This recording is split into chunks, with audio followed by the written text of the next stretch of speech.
कई लड़कियां ऐसे टॉक्सिक रिलेशनशिप्स में फंस जाती हैं और मतलब उनका पार्टनर कुछ इसी तरह के सन की अगर हो, तो क्या सलाह देने चाहेंगे आप ऐसी लड़कियों को? देखिए, इस तरह की जो लड़कियां हैं जो टॉक्सिक रिलेशनशिप में होती है, तो मेरा तो यही सजेशन होता है कि सबको यही होता है कि इससे पहले कि वो आपके ब्रेन पर हावी होके आपको एक मानसिक रूप से बहुत ज्यादा प्रताड़ना करे, आपको निकलने की कोशिश करनी चाहिए। कुछ लड़कियों के लिए डिफिकल्ट होता है क्योंकि वो बहुत ज्यादा इमोशनली उन्होंने इन्वेस्ट किया होता है रिलेशनशिप में। तो हम्म। यूजुअली हम कहते हैं कि जो भी आपका एक वेल विशर है उसके साथ बैठ के समझिए, सलाह करिए। अगर आपको लगता है कि आप नहीं कर पा रही है तो डेफिनेटली मेंटल हेल्थ प्रोफेशनल की हेल्प लें, ताकि वो आपको गाइड करें। और जहां पे कुछ लड़कियों के साथ मारपीट होती है या स्टॉक किया जाता है, कई बार स्टॉकिंग के बहुत कॉमन है, स्टॉक करते हैं चाहे वो डिजिटली करते हैं चाहे फिजिकली करते हैं, उनको हम बोलते हैं कि प्लीज हेल्प करें, पुलिस से हेल्प लें और इस चीज को नोटिस में लाएं। फैमिली को काउंसिल करते हैं कि देखिए आपकी बिटिया की जिंदगी का सवाल है, आप सामाजिक रूप से इस वजह से कि हाय लोग क्या कहेंगे उस चक्कर में मत पड़िए। आप जरूरत पड़े तो पुलिस की हेल्प लीजिए और इसको इस रिलेशनशिप से हेल्प करें, बिटिया को निकालने। और एक सवाल और है जो दर्शक पूछते हैं। निर्भया केस में वो एक अजनबी दरिंदों का शिकार हुई जिनको वो पहले नहीं जानती थी।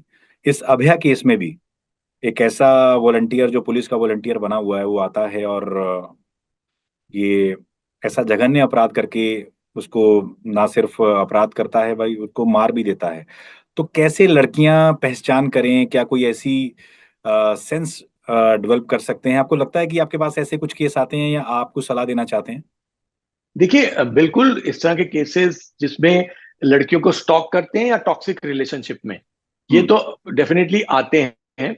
तो मेरे हिसाब से आज की डेट में देखिए लड़कियों को समझना चाहिए कि अम, अगर उनको लगता है कि कोई रिलेशनशिप में उनको बहुत ज्यादा इमोशनली दूसरा व्यक्ति अनस्टेबल लग रहा है, या उनको लगता है दूसरा व्यक्ति एग्रेसिव है, या हम्म। छोटी छोटी बात पर वो कुछ क्राइम कर सकता है, तो इस तरह के लोगों से दूर रहना जरूरी होता है और अपनी तरफ से कोशिश करके रिलेशनशिप को आगे ना बढ़ने दें। और बहुत बारी ऐसे होता है, हमें लगता है अगर जो लड़की है वो कश्मकश में है या वो नहीं अलग हो पा रही, तो उसको बोलते हैं कि रिलेशनशिप में ब्रेक ले थोड़े समय के लिए, ताकि ठंडे दिमाग से सोचे। और जहां जहां जरूरत होती है तो जो सपोर्ट सिस्टम है लड़की का, उसको हम काफी सपोर्ट बढ़ाने के लिए बोलते हैं। अभी मेरे पास कुछ कुछ दिन पहले ही अभी एक लड़की आई और उसने ये बोला कि उसकी फैमिली सपोर्ट नहीं थी और उसके उसको वो एक टॉक्सिक रिलेशनशिप में थी। तो उसने मुझे बोला कि उसने किसी से शेयर नहीं किया। मैंने कहा कारण? कहते नहीं, सबको लगता है मैं सबको काउंसिल करती हूँ पर मैं अपना दर्द नहीं बताना चाहती किसी को। तो मैंने उसको मोटिवेट किया, मैंने उसको बोला कि आप अपने मन की बात शेयर करो, और आपका सपोर्ट सिस्टम उसकी अपनी एक क्लोज फ्रेंड थी, तो हम्म। मैंने बोला उससे शेयर करो और फिर आपको हेल्प होगा। तो फॉर्चुनेटली अभी कुछ समय पहले ही वो वापस आई, तो उसको फ्रेंड के साथ लेके आई। तो मैंने दोनों को काउंसिल किया और समझाया कि इसको टॉक्सिक रिलेशनशिप से बाहर निकलना चाहिए और कैसे वो निकल सकती है। और उसको क्योंकि खुद को डिप्रेशन था तो उसको ट्रीटमेंट भी साथ में स्टार्ट किया। और जैसे अजनबियों ने, हम बात कर रहे हैं निर्भया गैंग रेप और अभी जो अभया का रेप हुआ, कैसे लड़कियों को 1% भी लगे कि मैं इस परेशानी में फंसने वाली हूं, तो कैसे बचा जा सकता है इससे? देखिए, सबसे पहले आपको बाउंड्रीज को ड्रॉ करना जरूरी है। आपको जो एक्सेस है उस व्यक्ति को वो बंद कर देनी चाहिए। और सबसे कॉमन आज की डेट में डिजिटल स्टॉकिंग, जिसमें वो आपके जितने भी आपको स्टॉक करते हैं, चाहे आप फेसबुक अकाउंट है चाहे आपका सोशल मीडिया में इंस्टाग्राम है, कहीं पे भी स्टॉक करते हैं, तो आपको हर जगह से उसको ब्लॉक करना है। वो किसी और नाम से भी आपको स्टॉक कर सकता है, वो हम्म। आपको किसी और तरीके से भी हार्म कर सकता है, तो वो सारी प्रिकॉशन लेनी जरूरी है। और जहां पे लगता है कि ये व्यक्ति मेरे को थोड़ा सा भी नुकसान पहुंचा सकता है, तो रिस्क नहीं लेना है आज की डेट में। इतना चारों तरफ से हम इतनी दर्दनाक हम हादसे अपराध हम देख रहे हैं, सुन रहे हैं, तो वो हम्म। बिल्कुल भी एडवाइजेबल नहीं है। तो मेरे हिसाब से इनिशियल स्टेजेस पर ही अगर आपको लगता है तो आपको बढ़ना ही नहीं चाहिए आगे उस रिलेशनशिप में। स्ट्रिक्टली बाउंड्रीज को ड्रॉ करके, और लगे कि नहीं ये मेरे को नुकसान पहुंचा सकता है, तो वहीं पर रिलेशनशिप को खत्म कर देना चाहिए। ये अपराधी जो अभी संजय रॉय है, इसका साइकोलॉजिकल टेस्ट हो चुका है, अब पॉलीग्राफ टेस्ट होगा। तो क्या क्या होता है डॉक्टर साहब इसमें? देखिए, फोरेंसिक साइकोलॉजिकल जो इवैल्यूएशन होती है उसमें तीन तरह के टेस्ट होते हैं।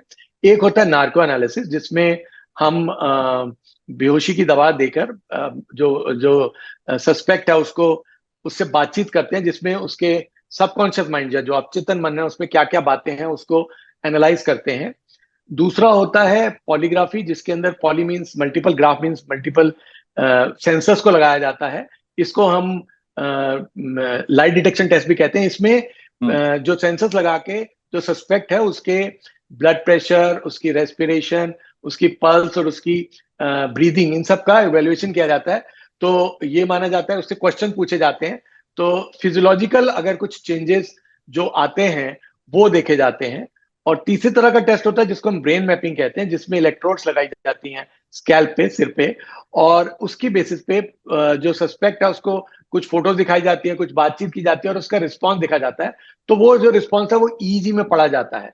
तो इस तरह के सारे टेस्ट को मिलाकर जो इन्वेस्टिगेटर्स हैं उनको आइडिया हो जाता है कि कहाँ कहाँ पॉसिबिलिटी है, कहाँ कहाँ पर सस्पेक्ट जो है वो क्लियरली झूठ हम्म। बोल रहा है, या क्या कहाँ कहाँ पर ये क्लियरली डॉक्यूमेंट किया जा सकता है कि ये इन्वॉल्व है।